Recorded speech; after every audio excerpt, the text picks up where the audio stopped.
The views and opinions expressed on this program are those of the participants and do not reflect the views of BronxNet or the program underwriters.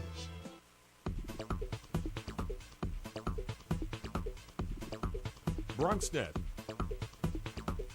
Your voice, your views, your vision. Straight ahead on this edition of Perspectives, we go front and center with the tragedy surrounding Eric Garner. How big a test is it for the de Blasio administration? That's front and center on this edition of Perspectives with yours truly, Darren Hyman.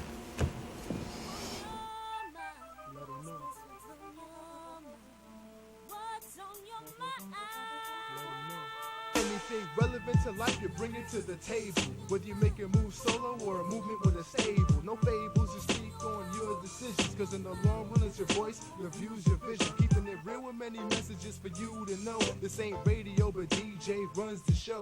Entertainment, he rocks it. Politics, he locks it. The host with the most would handle any topic. Don't forget to share your perspective which shines a light. Cause it might make a difference in someone else's life. What's your perspective?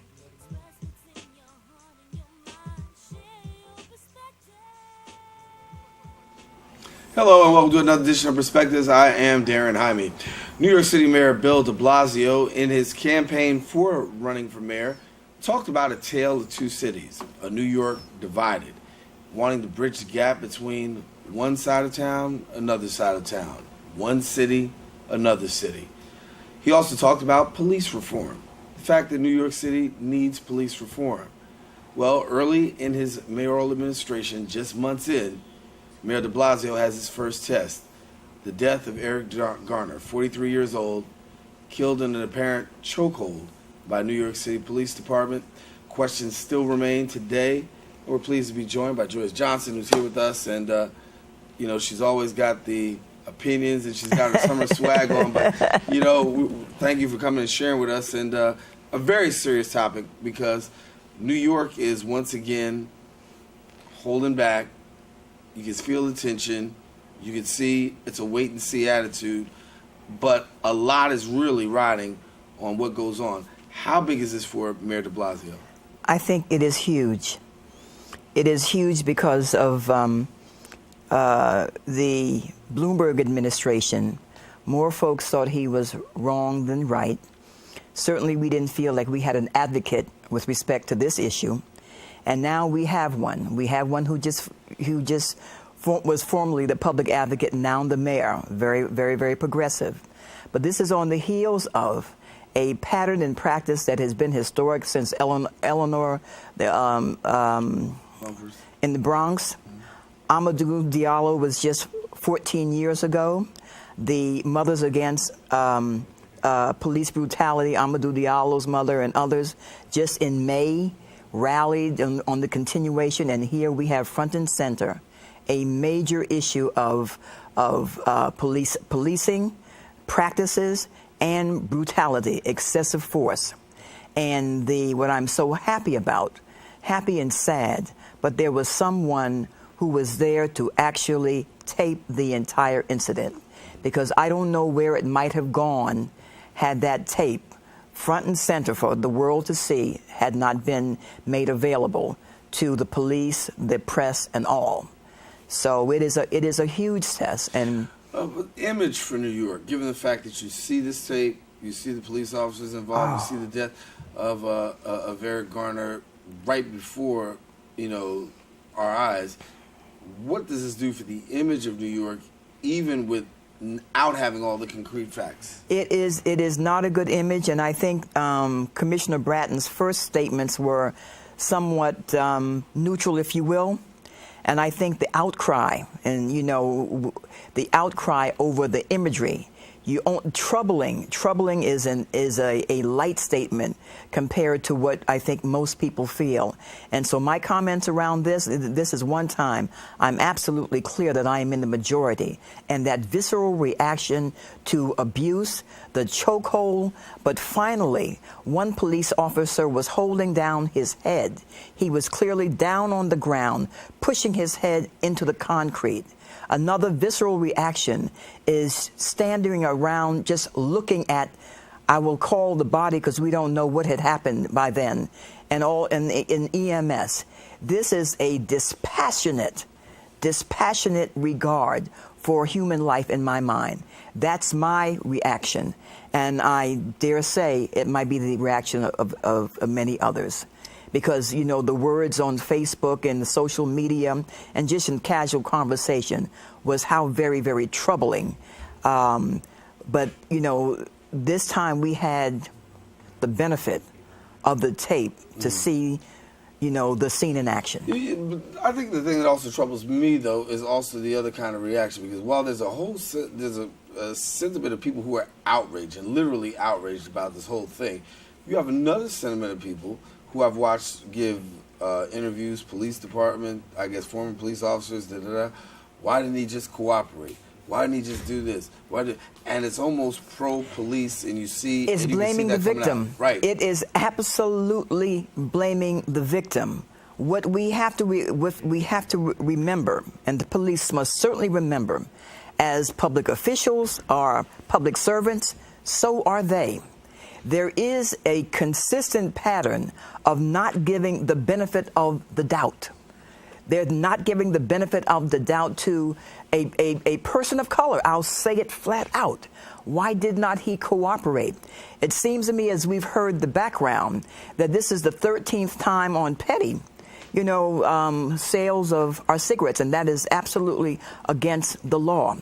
But another piece that I've heard, and I can't say it's substantiated, but just let me share it with you, that he filed a wrongful arrest suit, a civil rights violation against the police department several years ago, and it did not go further on a simple technicality.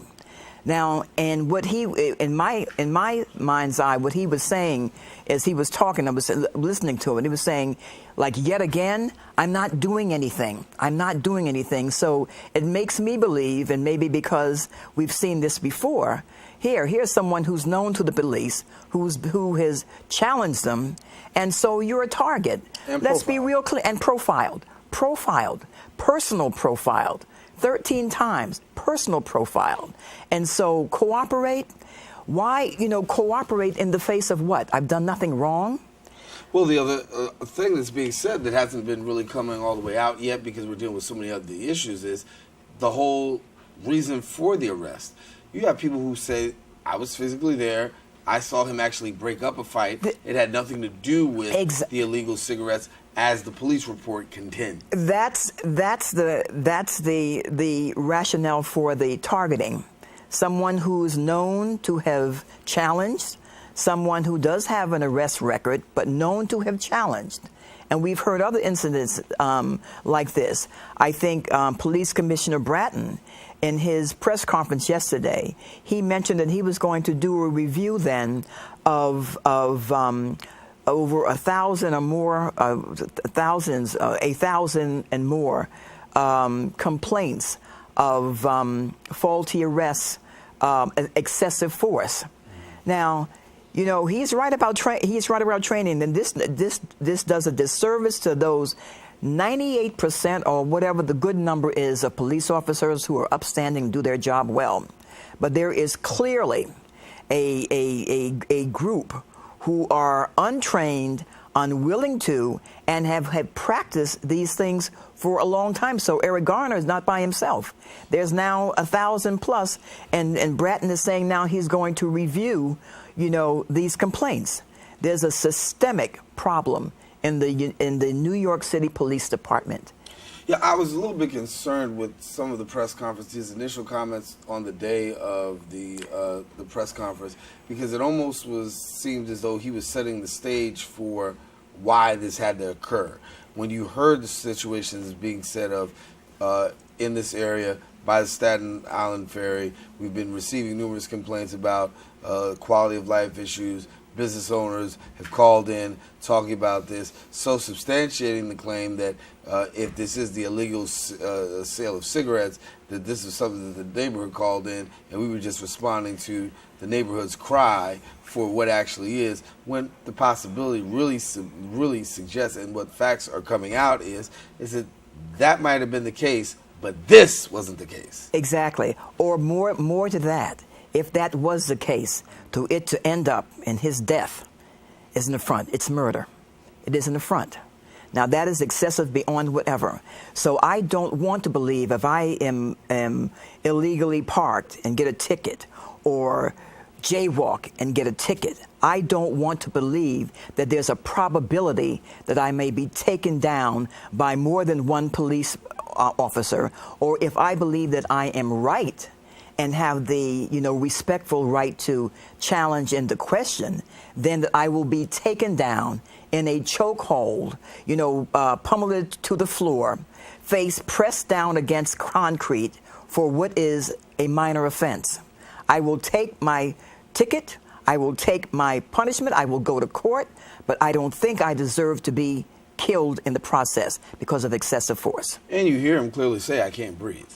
And, I know police, and I've heard police officers say, well, when somebody says that, that doesn't mean too much to us. We still have a job to do. But somewhere along the line, there has to be some sort of sensitivity to... Sensitivity, public safety. Right. We talk about public safety. So a sensitivity, put yourself in someone else's, the benefit of the doubt.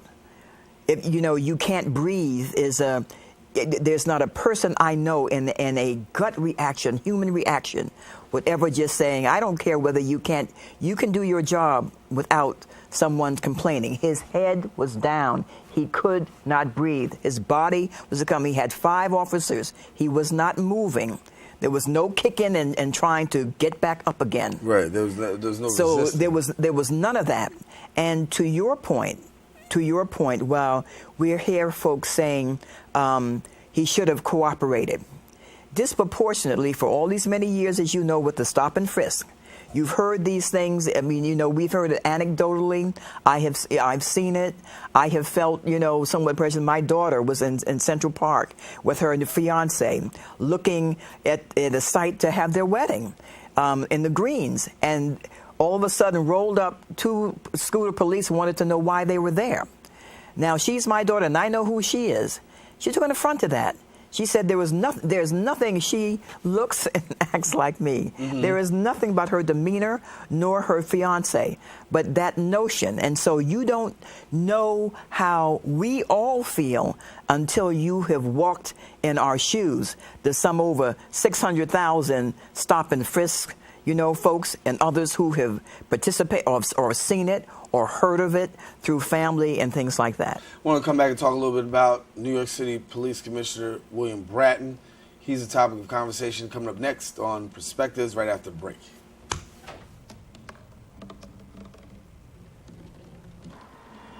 Everybody has a dream.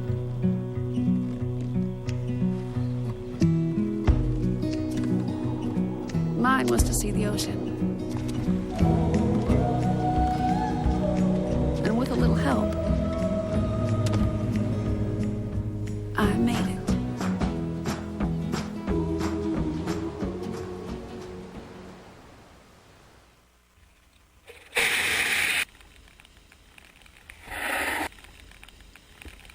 So you heard of the Chewbacca fish? Yeah. Chupa who? Well, you heard of the Chewbacca fish, haven't you? Yes, I did. Okay. And just so the people at home know, describe it real quick for us. Describe what? A fish that flies out of the water, almost like a rocket. It goes 12 feet in the air. And then what happens is it comes back down. Before it hits the water, it flies into people's neck and starts biting you in the neck and in the face. Well, I'll tell you one thing. If it's out there, I'm going to catch it on camera because I've been out here with my camera for years. You know how the Chewbacca fish works? What happens is it shoots it rockets out of the water 5 feet in the air. And then as it jumps. And then what happens 5 feet in the air, comes down, right before it hits the water, it does a one of these moves and flies into your neck and starts biting you and stuff. Nah. They don't have the fish like that out here, do they? Yeah, it's the Chewbacca fish. That's what they have it out here in the Bronx? Yeah. Oh my God. And then what happens is right before it comes and hits the water. Yeah, he tried to hit somebody. Exactly. Llegaron los caballos.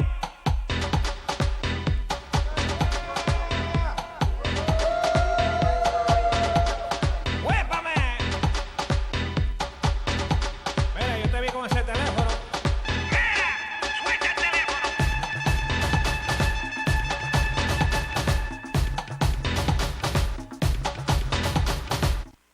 Join you today with a heavy heart. On behalf of all New Yorkers, I want to offer my deepest condolences to the family and loved ones of Eric Garner. He was a loving husband and a caring father and grandfather. This is a terrible tragedy that occurred yesterday, a terrible tragedy that no family should have to experience. And our thoughts and prayers go out to Eric's family and his friends. Like so many New Yorkers, I was very troubled by the video I reviewed earlier today. I have instructed Commissioner Bratton to ensure that there will be a full and thorough investigation of this incident. We at City Hall will be working closely with Commissioner Bratton, with Richmond County DA Dan Donovan, with elected officials and community leaders. In fact, we have been in constant conversation with elected officials, community leaders, and clergy throughout the day. I want to note something that is true every day in New York City. The men and women of the NYPD are handed an enormous responsibility, the responsibility of keeping us safe, but also the responsibility of making very difficult split-second decisions in trying circumstances. It is too early to jump to any conclusions about this case. We must wait for all the facts and details of the incident to emerge. But I assure all New Yorkers there will be a full and thorough investigation. Commissioner Brown. New York City Mayor Bill de Blasio on the death of Eric Garner. And many say that's just toting the political line. You have, in one sense, the sentiment of he's a loving father, he's this, he's that. Then you hear something talk about quick, split-second decision, which to anybody who watches this, there was no split second involved. Mm-hmm. There were plenty of seconds. Mm-hmm. There were plenty of minutes involved before police decided to even move in and make a move. This is where I think New Yorkers say enough is enough. We don't want the political, we'll wait, but we don't want the political rhetoric. I think, in fairness to him, that last part came at the end. But the first part was, that gut reaction, as many of us, that the tape was very troubling. I've known Bill de Blasio for a long time, for over 25 years, and I heard this as well. And I was struck by the quiver in his voice, because I know a quiver, and I've spoken with him. I'm going to assume that he was really troubled, but as the political will, so that there isn't mass outcry. Well, there is. And there's outrage and there's all of that.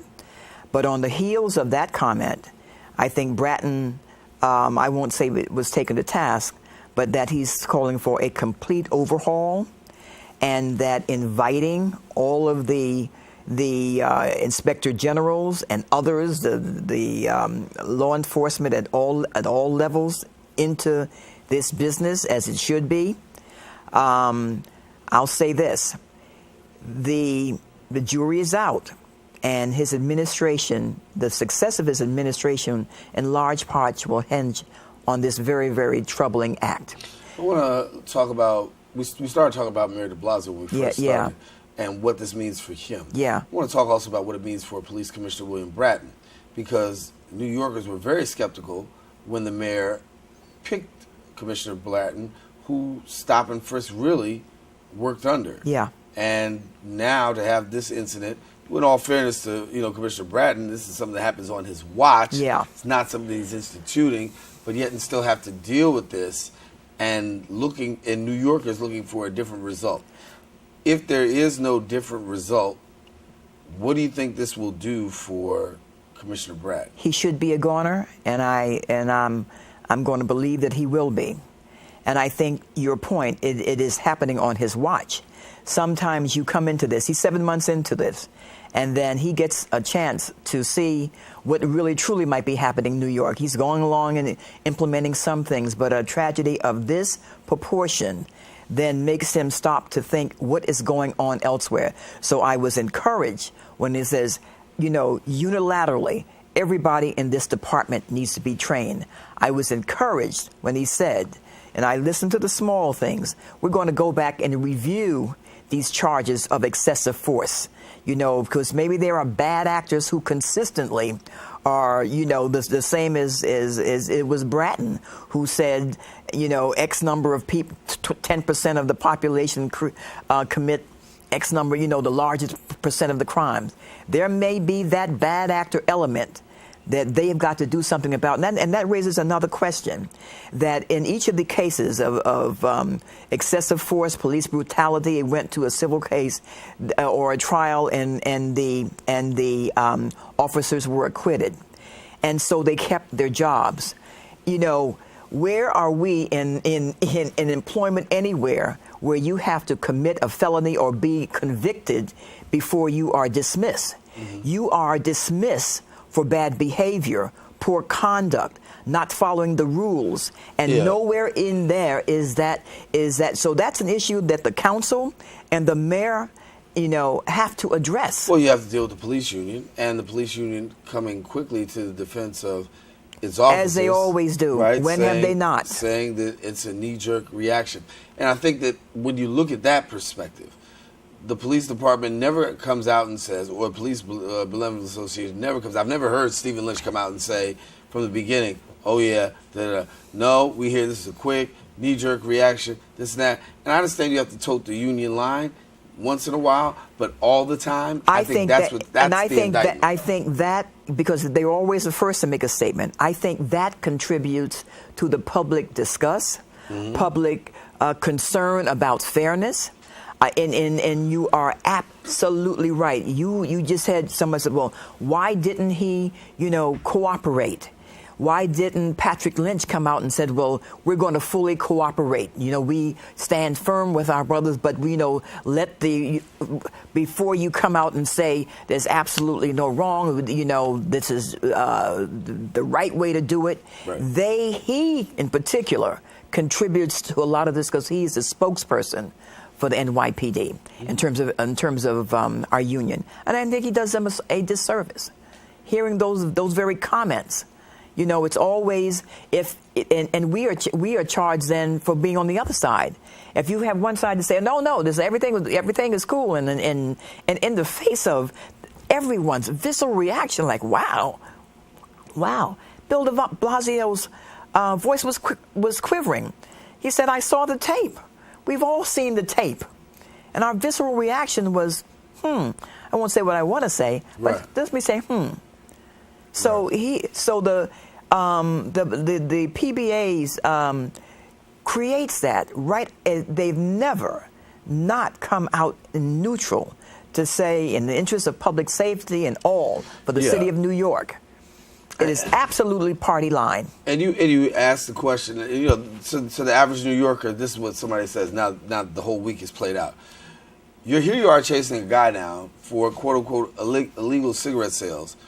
You can't find the person that painted the American flag or have white flags over the Brooklyn Bridge, which is a real serious issue for the safety of New Yorkers. Indeed. I mean, so in many ways, the police department walks away with the real, law enforcement, a black eye. Like, okay, we're chasing that, but we got some real problems that are real, some real secure. How bad is the look right now for the police department? It goes to your point about image.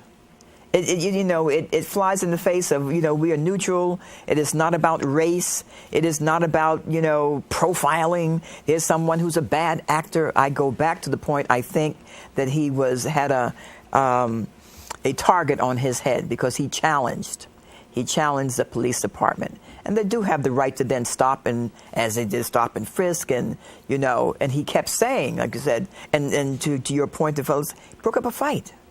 So bad image. So this is an important time in a short administration of just 8 months, almost 8 months. And it will tell. Got to take a quick break and come back. But before we do go to break, we want to say that, when we talk about police, we're not saying that all police officers are bad. Oh, by no stretch. Not saying that all officers, because there are plenty of great men and women in blue who do great jobs of safety and take their jobs very seriously. Unfortunately, it's in situations like these where the bad apples really rise to the top and it makes us have to take a more in-depth look at administration and image and those things that are connected with that. Take a quick break. Be right back in just a few seconds. I grew up in the housing projects of Cleveland. I didn't even know that life could be any better than it was. Education for me has been a way to get away from the agony of what was normal life. I want to be able to impact the community, not just look back on where I came from, but to reach back to where I came from and pull some people up with me. My name is David, and I am your dividend. A single ember that escapes from a wildfire can travel more than a mile. You can't control where that ember will land, only what happens when it does. Get Fire Adapted now at fireadapted.org.